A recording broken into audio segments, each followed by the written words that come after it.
Assalamualaikum warahmatullahi wabarakatuh. Kami dari kelompok 1 ingin mempresentasikan proyek UAS Sistem Informasi Manajemen yang berjudul Uptime.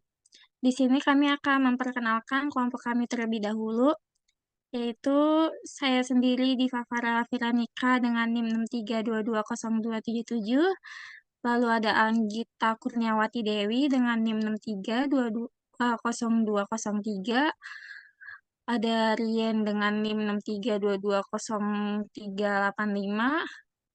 lalu ada Indri Serla dengan NIM 6322040, dan yang terakhir Hurnesa Amelila dengan NIM 632200928. Untuk rancangan dan gagasan akan dijelaskan oleh Indri. Baik, di sini ada rancangan atau gagasan.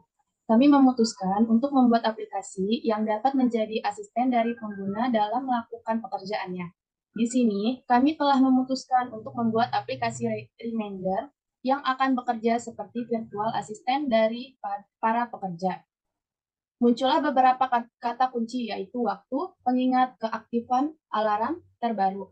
Dari situ, lalu muncullah ide untuk memberi nama sebagai uptime, yang mana jika diartikan di bahasa Indonesia adalah waktu keaktifan.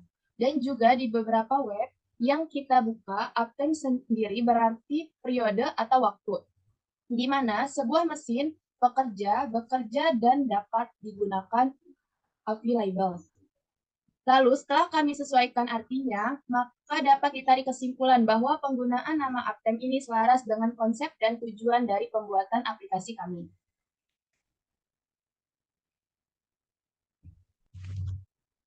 Selanjutnya ada tujuan. Tujuan dari uptime sendiri memiliki arti waktu keaktifan. Di sini kami memilih uptime karena selaras dengan tujuan dari dibangunnya aplikasi ini, yaitu menjadi pocket grid untuk pekerja dalam menjalankan pekerjaannya.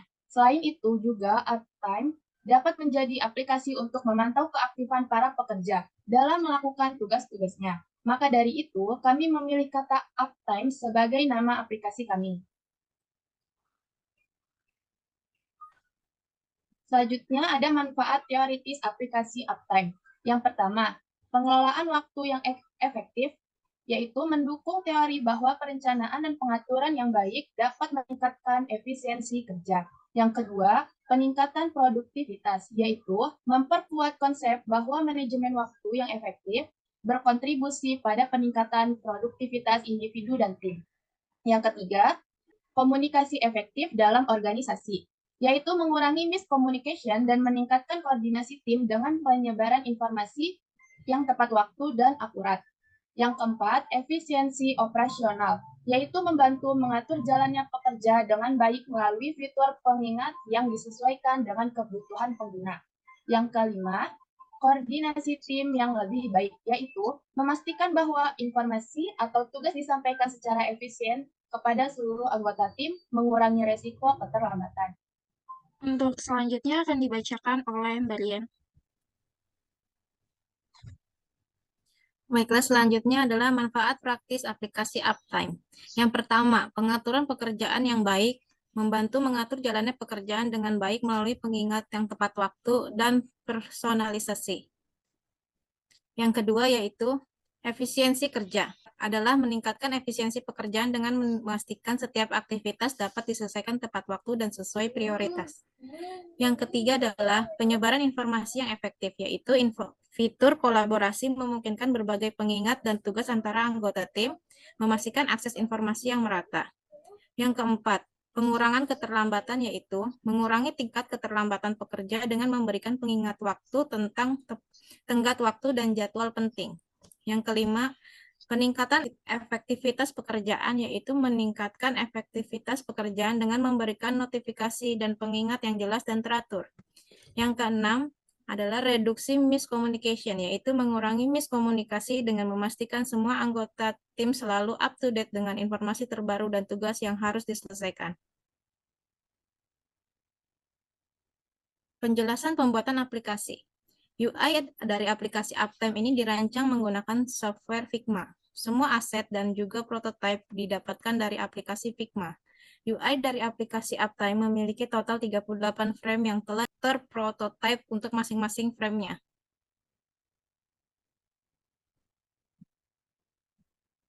Loading screen. Dari user akan menunggu aplikasi untuk terbuka. Jika user telah login sebelumnya, maka user akan masuk ke beranda. Namun jika user belum melakukan login, maka user akan masuk ke halaman login terlebih dahulu.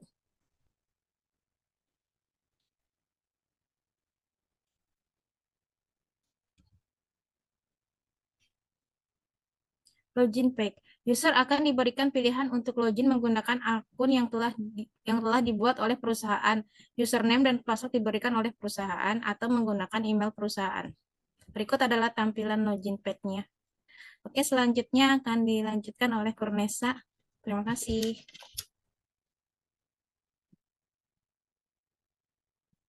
Tampilan selanjutnya ada homepage.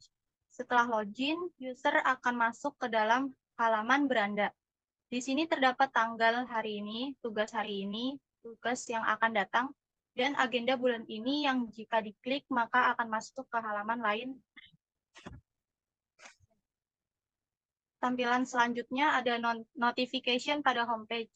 Jika user menekan tombol notification yang berada pada pojok kanan atas, maka akan muncul overlay dari notifikasi yang ada.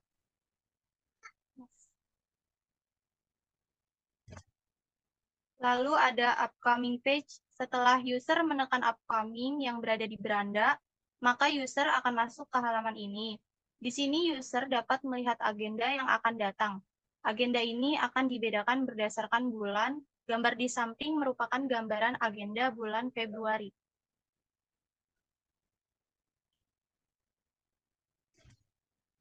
Selanjutnya, setelah user menekan salah satu agenda yang akan datang, maka user akan masuk ke halaman ini. Di sini user melihat sekilas agenda apa yang akan dijalankan dan di mana tempat dijalankannya. Slide selanjutnya akan dibacakan oleh Diva. Di sini ada agenda. Ini merupakan halaman agenda. Seluruh tugas yang ada ke depannya akan dimuat di sini. Halaman ini dapat di-scroll ke atas dan ke bawah. Tanggal hari ini akan memilih warna yang berbeda dan akan berubah setiap harinya.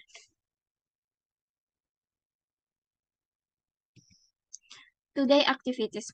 Saat kita menekan pada bagian aktivitas hari ini, Join Google Cast, maka kita akan muncul di halaman ini. Pada halaman ini terdapat jadwal aktivitas user pada hari tersebut.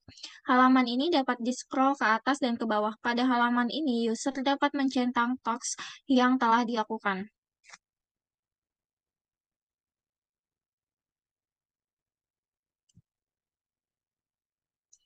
Di sini terdapat Today Activities Date Cylinder. Jika user swipe down di bagian atas, maka akan muncul date cylinder. User dapat memilih bulan dan tanggal pada date cylinder untuk melihat aktiviti pada hari tersebut.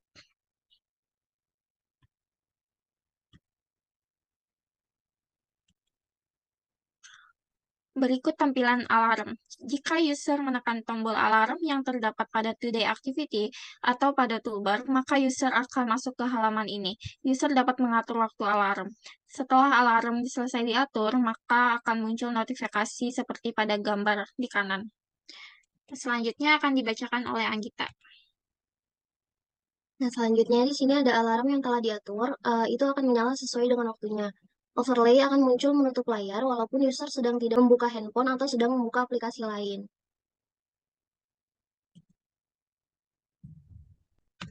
Nah, selanjutnya di sini ada tampilan agenda. Jika user menekan tombol task, maka user akan masuk ke halaman task. User dapat melihat task berdasarkan tim seperti di gambaran kiri atau melihat semua task sekaligus seperti gambaran di kanan.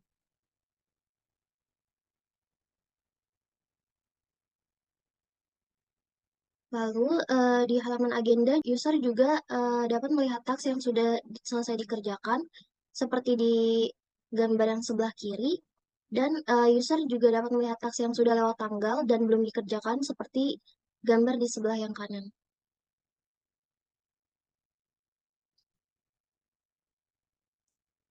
Selanjutnya yang terakhir ada profile page. Pada profile page ini terdapat email dan password user. User dapat logout akunnya dari aplikasi dengan menekan tombol logout. Setelah logout, user akan kembali ke halaman loading page dan login lagi. Selanjutnya kami akan menampilkan video tutorial kami. Assalamualaikum warahmatullahi wabarakatuh. Perkenalkan, nama saya Anggita Kurniawati Dewi, perwakilan dari kelompok 1. Di sini saya akan mempresentasikan prototipe yang sudah kami buat dan rancang. Ini yang pertama, ada loading screen. Di sini ada bar yang berwarna ungu. Nah, setelah bar yang berwarna ungu ini full, kita bisa klik sembarang untuk menuju ke login page-nya. Nah, di sini login page-nya ada 2 tahap untuk loginnya. Yang pertama bisa menggunakan username dan password, dan yang kedua bisa menggunakan company email. Di sini yang pertama saya akan mencoba untuk menggunakan user ID. Nah, setelah kita klik username, ini akan langsung keluar pop-up, lalu diklik saja. Setelah itu login dan akan menuju ke bagian homepage ini. Nah, sekarang saya akan mencoba untuk tahap yang kedua, cara yang kedua yaitu menggunakan company email. Nah, di sini pencet saja company email. Lalu di sini pengguna yang akan masuk tetapi tidak menggunakan email, maka akan dicegah oleh top up button. Ini enter your company email here. Nah, di sini kita klik. Lalu akan muncul email-email yang sudah pernah login. Nah, di sini kita akan login dengan email khusus Uptime. Ini yang di belakangnya @uptime.com. Nah, dan di sini juga kita bisa lihat ada keterangan bahwa email registered. Welcome back. Lalu kita login saja. Nah, di sini muncul lagi di homepage. Nah, homepage ini ada pilihan-pilihan button. Yang pertama itu ada notifikasi, lalu ada profile, lalu ada today atau schedule hari ini, kegiatan hari ini, lalu ada button upcoming event yang penggunanya ini punya. Ini bisa di slide ke kanan. Lalu di sini juga ada this month. Ini untuk kegiatan pengguna selama bulan ini. Nah, dan ini juga bisa di slide ke kanan. Dan di this month ini, hari ini ditandai dengan yang berwarna oranye. Lalu untuk hari-hari yang mempunyai event di bulan ini ditandai dengan warna ungu tua. Nah, selanjutnya di bawah ini juga ada button-button. Yang pertama ada button schedule, lalu button task, lalu alarm, dan yang terakhir ada profile. Dari atas di sini ada notifikasi. Kita bisa buka notifikasi ini dengan cara klik aja. Nah, lalu bisa di-scroll ke bawah untuk melihat notifikasi lainnya. Nah, untuk menutup notifikasi ini, kita bisa klik sembarang. Seperti ini. Nah, lalu kita ke bagian today atau kegiatan hari ini. Nah, di sini akan kelihatan kegiatan apa saja yang ada di hari ini. Di halaman today ini kita bisa lihat yang pertama ada notifikasi. Ini masih sama seperti yang tadi. Lalu ada ini, kalau kita slide ke bawah akan muncul seperti ini.